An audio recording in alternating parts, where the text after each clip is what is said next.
It's been so long.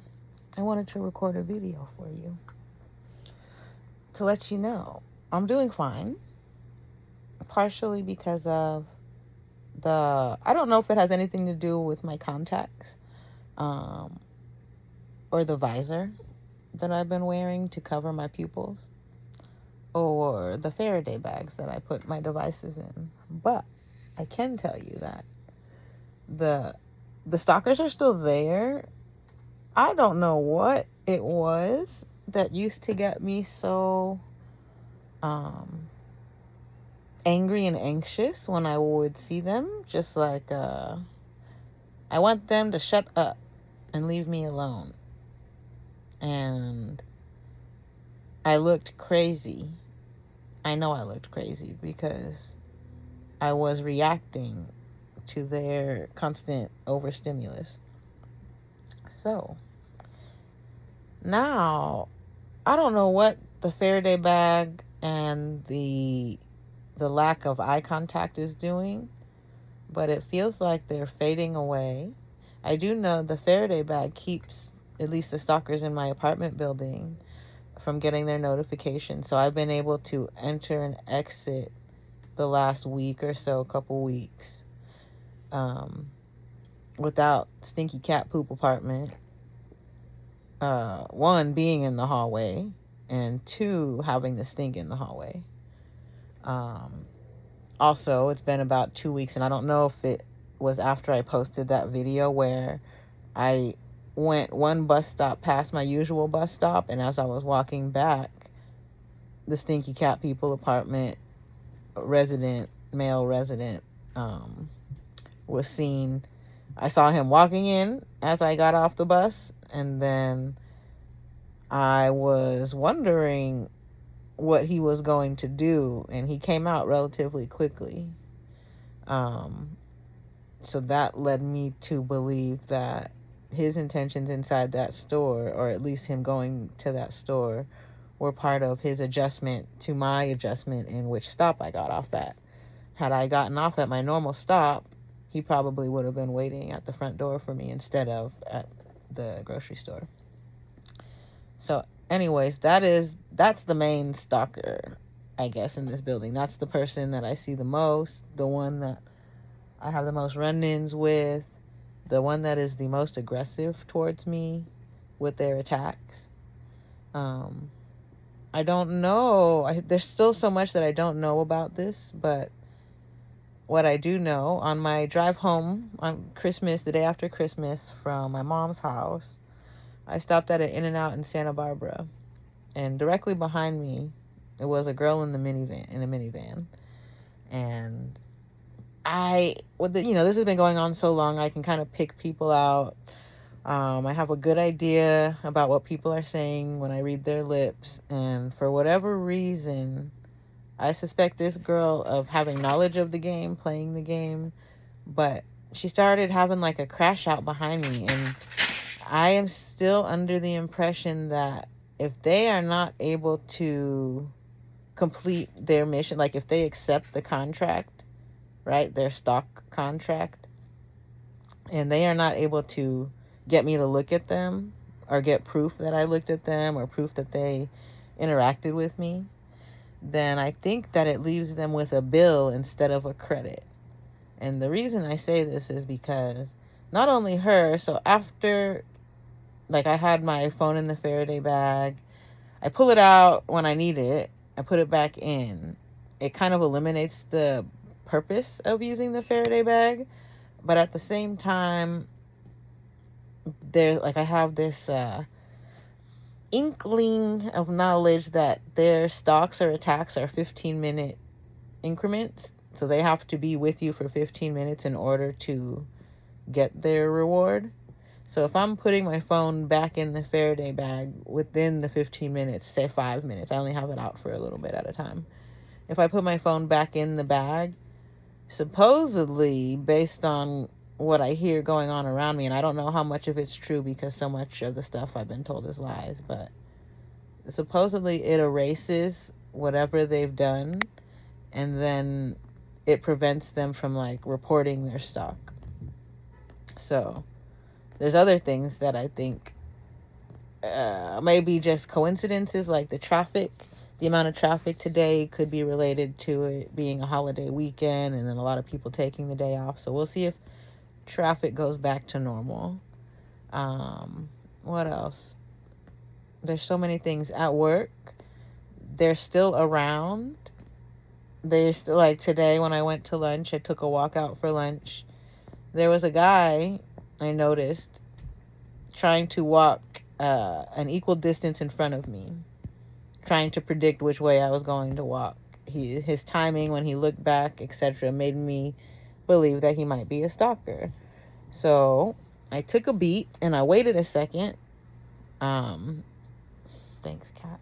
When it came to an area where I was gonna turn, and when I did that, he also took a beat and waited a second, because I think he wanted to walk behind me. He started walking in front of me, as if like nonchalantly walking in front of me, and then wanted to look natural as he paused and waited so he could get behind me. And then, so there are people out there, if they cannot get a tag on my devices, there's still people out there who are physically reporting my whereabouts. So if I go on a walk on my lunch break, it's almost guaranteed I will have anywhere from like 2 to 5 to 10 people more. It's always more. There's so many people who are a part of this following me. And then it's not just following me, it's a little bit less, and maybe that has something to do with the Faraday bag and they don't know my exact location. It's like a delayed reporting. But they are no longer just running straight into me or straight up to me like the crazy bitch did that one day. I'm trying to think of like some of the things that have changed, but I definitely feel a difference between like 3 weeks ago, before I had the face mask and the Faraday bags, and now. I don't know if you can tell in my video how calm I am. I don't feel like I have to tell anyone off. I don't have to belittle anyone. I don't have to... That's some of their shit too, probably. I don't have to... There's a lot of things that I don't have to do anymore. I don't have to feel angry, aggressive. I don't have to discuss all the things that I think may be related. And then what not running into them has actually helped me realize is that, let's just say that they're not getting paid, right? Let's just say that people are naturally reacting to my energy, all right? Let's just say that. If that's the case and people are naturally reacting to my energy, the reactions that I'm getting are similar to people who would be obsessed with me, like have an obsession, a strong like, not dislike. Because when you dislike something, you avoid the fucking shit out of it.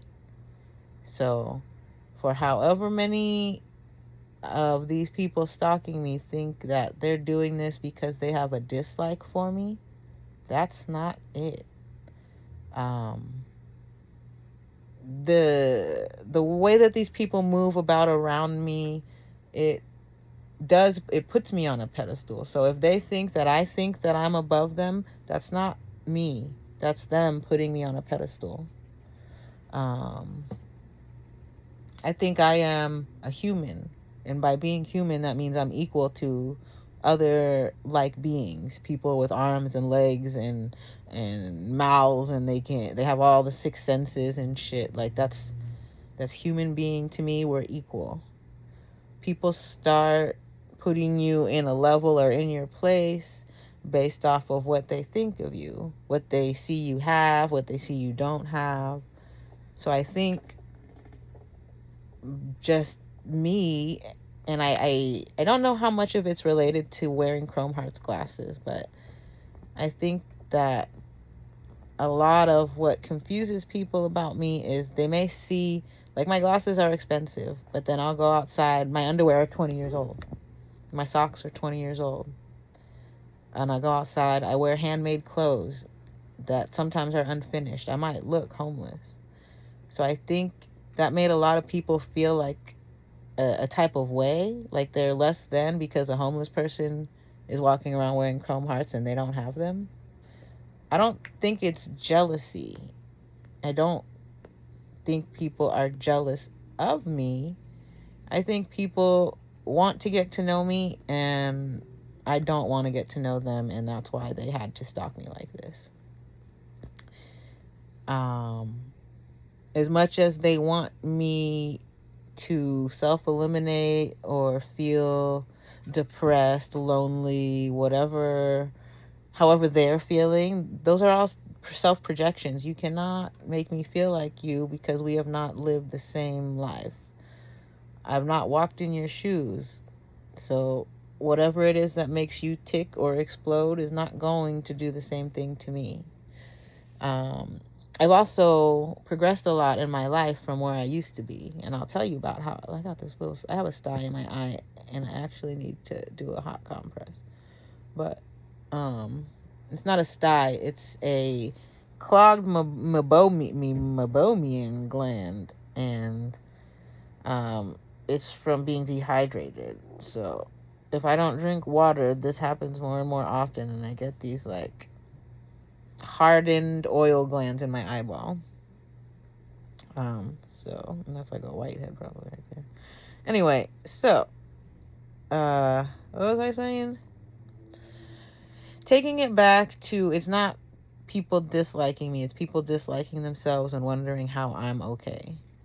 I go back to, like, I test drove an Acura, okay? And all these people who are fake friendly with me went on there, right? It's a test drive and it's a car. And I didn't mention anything about the car being mine. I just posted a video of me driving it. And then it's like 30 people, right? They don't talk to me on any other regular day. I post something happy, they don't have anything to say.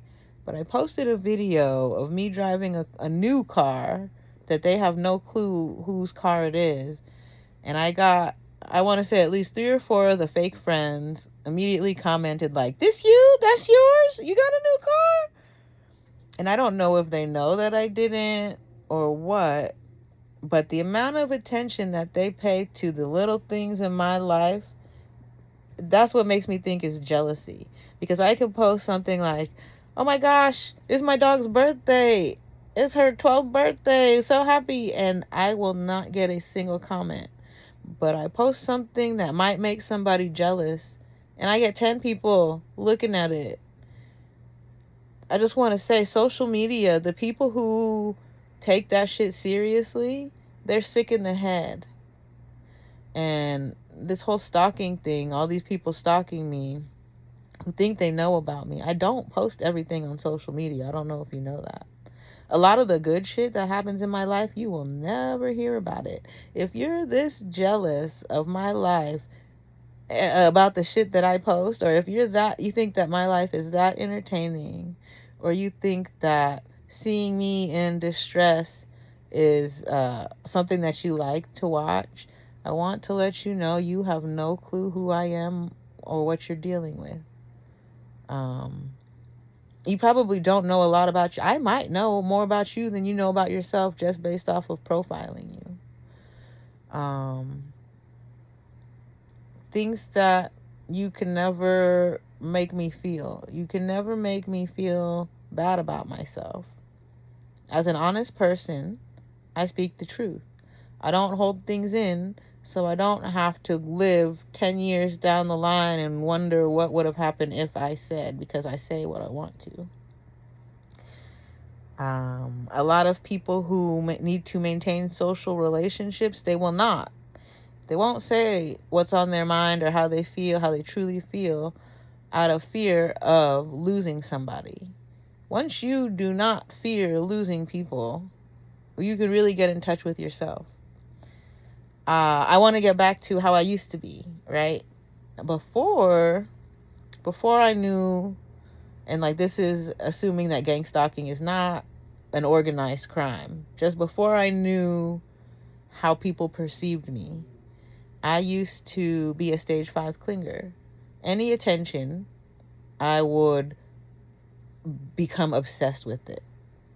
And then I think now, if somebody does or did that same thing to me, I'm going to run away from them. I'm going to say that they're scared. I will probably tell them, please leave me alone. That's too much attention. But I do that. That's what I do when I find something that I like. I obsess over it. So, one of the things that I learned back when I was getting ghosted while texting, because that was when it was the worst. I would text, right? And I'd automatically, we're married, we're in a relationship. Like, in my head, it's me and you forever, babe.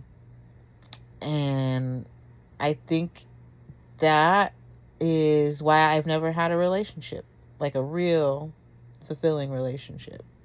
And instead of finding a fulfilling relationship, all the people that I used to stage 5 cling on to, they decided they were going to use my emotions and play with me. So it did start back in high school, because that's when I was stage 5 clinger to the max.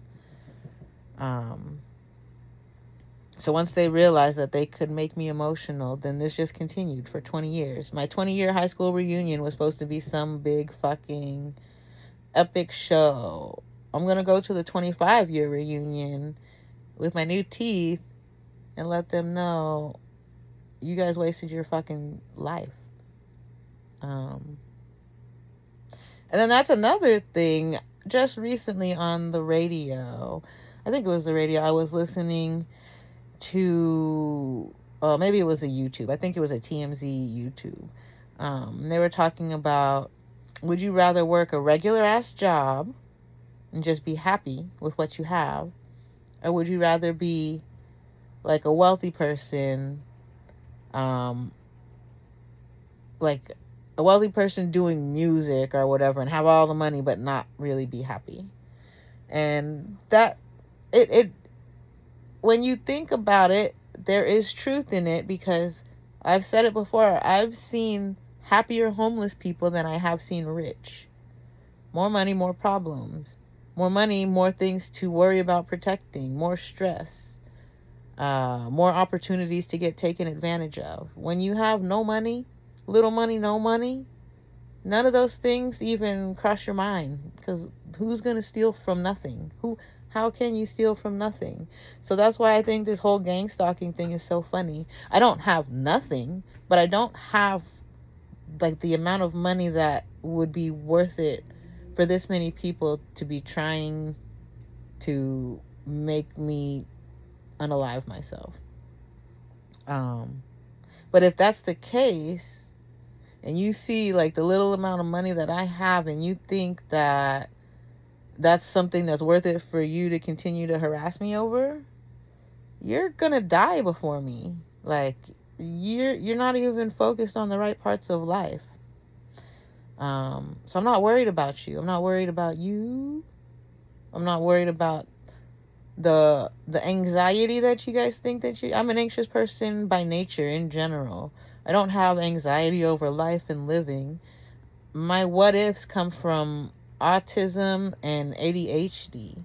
And when you mix them, everything's a what if.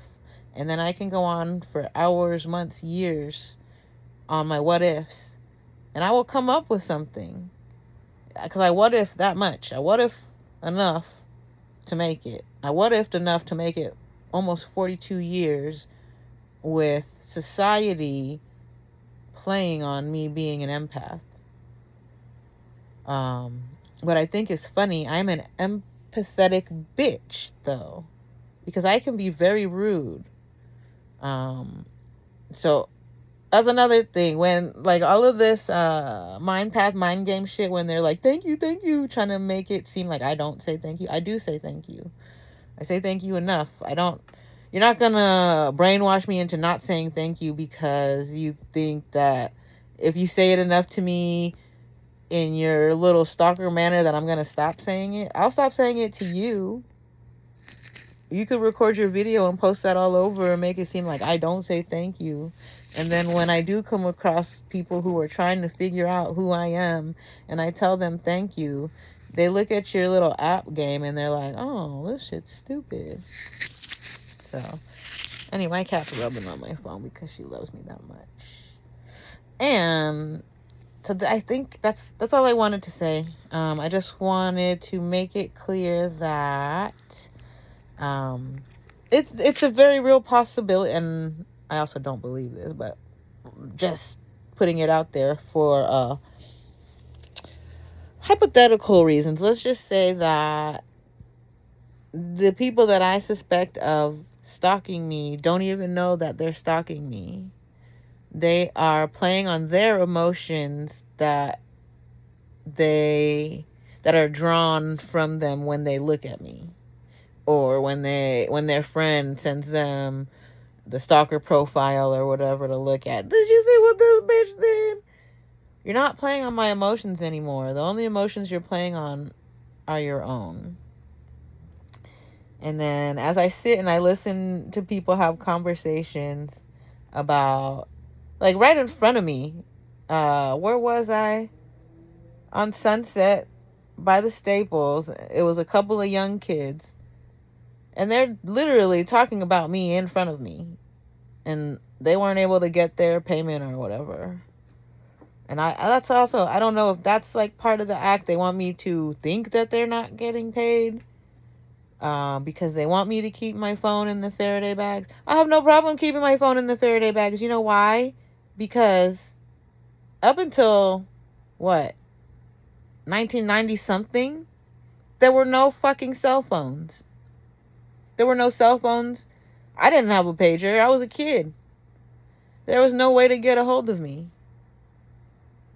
So, all of you young fucking dumb kids that think you're gonna stalk somebody till their death by Bluetooth, Wi-Fi, and cell phone fucking signal, you have something coming. You have a very big awakening.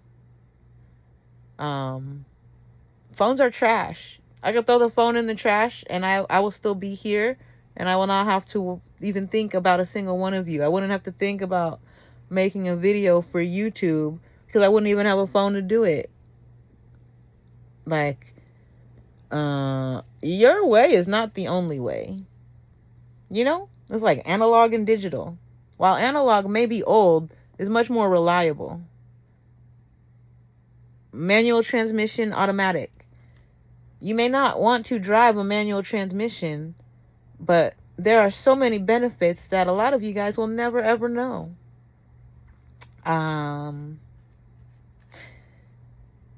I think that you may be able to get the picture from that.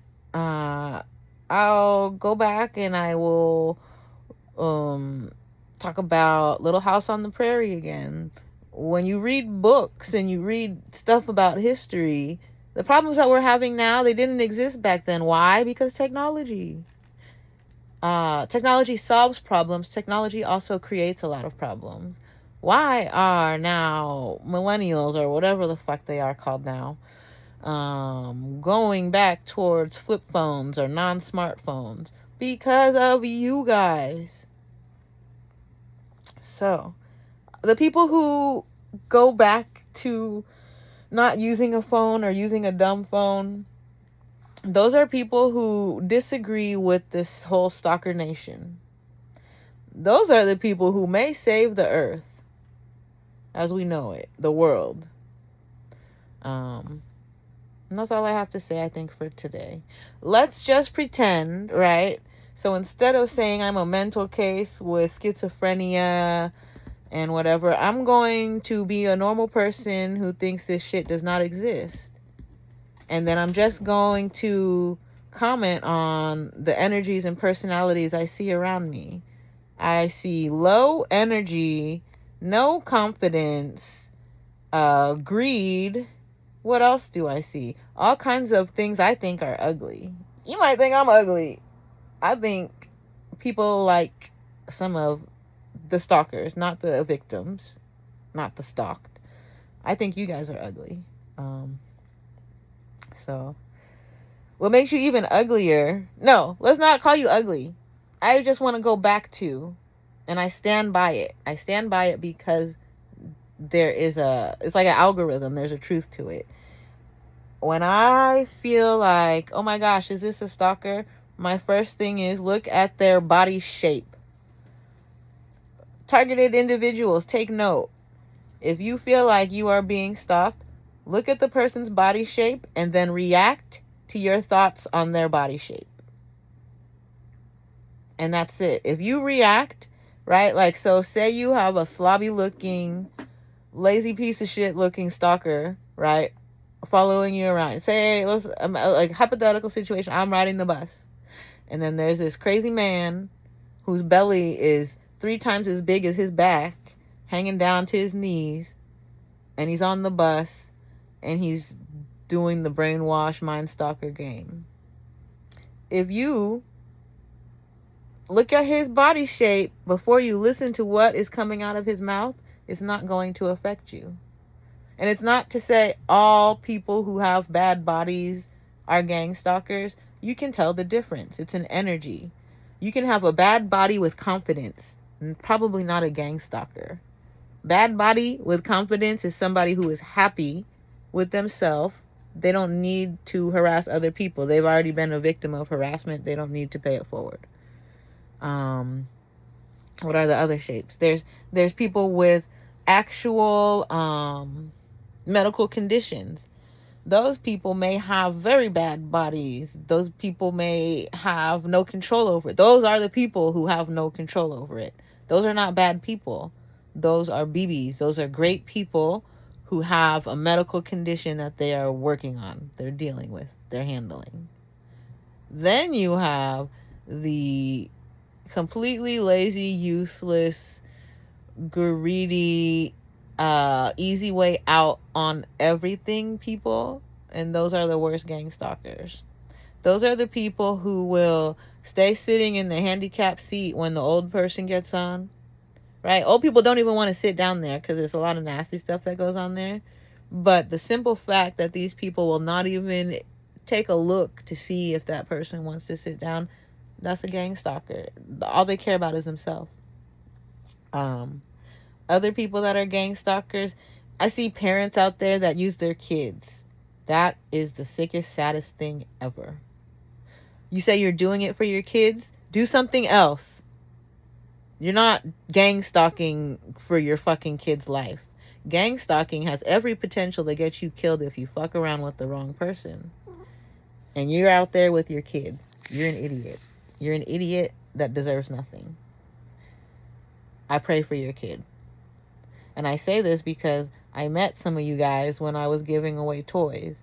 Some of you guys will literally drag your kid all the way across fucking Southern California to try to get a free $20 toy. It costs you more money to come try to fuck with me than it would have to go do something fun with your kid. And then you want to try to make it seem like, I don't know if she tried to make it seem like I'm the bad person. But she mentioned something about going to like another toy giveaway. Bitch, I never advertised a giveaway. Anything I'm giving away is solely because you are a stalker with access to my brainwaves. So do not feel entitled to anything. If I feel that your energy is off, I don't have to give you shit. I'm very happy with who I ended up giving gifts out to, because the kids that I gave them to, beyond a doubt, deserved it. The parents, beyond a doubt, deserved it. If you are one of the people who came up to me thinking you're going to get a gift and you didn't get one, you don't deserve it. Not everybody. There were some people who it just wasn't the right situation. But if you are the parent of a single, you came out there with one kid and you tried to force the fucking interaction, you're the problem. Your energy was foul. That's why you didn't get shit. If you saw me with the gifts and you tried to get something, your energy was off. Because I definitely looked at every single person that I could to find positive, healthy energy, stuff I want people to pay forward. And what I got the best kids. Some of the first kids I wanted to give gifts to, right? And this is before I even thought about how to do it. I had picked a family that had like 3 kids, but maybe 1 kid who was of the age that played with Legos. And I wanted to offer it to just her, and then I realized like, oh shit, there's 3 kids. They might all want something. And so I don't know if my energy made that interaction seem bad. But the little kid that I wanted to give the toys to didn't want them. Didn't fucking want them. Saw the box of Legos. I said, you can have anyone, it's free. And the kid's like, I want food. And that's what kids are. Kids are not greedy. Kids don't give a shit. So my first attempt at giving away toys failed. There were some other ones. Like I said, it was tourists. Tourists graciously accepted them. They were thankful for them, and they didn't have stinky foul energy. And I could tell that they were tourists. And I don't know how, but you could tell. The local people, right? Local Venice residents. I had one guy, and I don't know if he knew about it or not, but it definitely seemed like it, because he did the traditional gang stalker make you look at me by cutting me off. Not only did he cut me off before I got there, but he had his kid following him, so that it would have been a collision between me and his kid had I not been such a great skater. Had to hockey stop, make sure I was pushing my little cart with all the shit in it. Hockey stop, make sure I didn't run his kid over. And I don't know if he thought he was going to get something or he just wanted to be a dickhead. But that's the kind of energy that doesn't deserve anything. It's inconsiderate. It doesn't matter if you live there. You live in a tourist spot. You're being a dickhead. That's like locals only. Well, locals, how do your local businesses make money if it's not for the tourists? So anyway, right? Like if you're a local business owner, you're going to treat tourists with respect because you want them to come shop at your shop. If you're just a local resident, you don't give a shit. You don't want the tourists there. There's a difference. So I find like business owners, people who do business, are less greedy. What else can I say about the gifts? There was one family where I was actually looking for like the families with one kid or two kids, whatever. There was one family, I think it was 4 kids total. One of the kids was older. He didn't really care for the Legos, but 3 of the kids, I gave them Legos. It was like $70. Each one was about $20, $25, $60, $70 worth of Legos. And it made me feel good, one, because the more kids a person has, the harder Christmas is, right? So I was able, I don't know what that mom is able to do, but I was able to at least make sure 3 out of her 4 kids got something. That made me feel good. Probably made her feel good because it's like less money that she has to spend out of her pocket to have them have something to do on Christmas. The lady, I don't think she spoke English. I don't know if her kids had the app, but they did not give the energy of, I deserve this. They very much had a respectable energy. It was, I'm going to wait my turn in line. If this is for me, I will graciously accept it. And if not, I'm not going to say anything. It's really funny to see the different, like the people who I thought were attempting to get my attention to get the gifts versus the people that I actually gave the gifts to. So I'm probably going to keep doing that because it's like a fun little social experiment, and it gives me more content. I get to explain to you what it's like going out in public with some of these people I suspect of being part of this little stalker nation. And maybe for people who are watching this and have no clue and just stumbled upon this by chance, made it 34 minutes into the video. If you have the means or a way, do the same thing and see who you have living next to you, what kind of people are in your area. I know I couldn't give gifts out on my street because there's too many adults who fucked it up for the kids on the streets that I live on. Too many greedy people, foul ass energy. I had to walk miles away from where I live in order to give away gifts to people who deserve it. Isn't that a shame?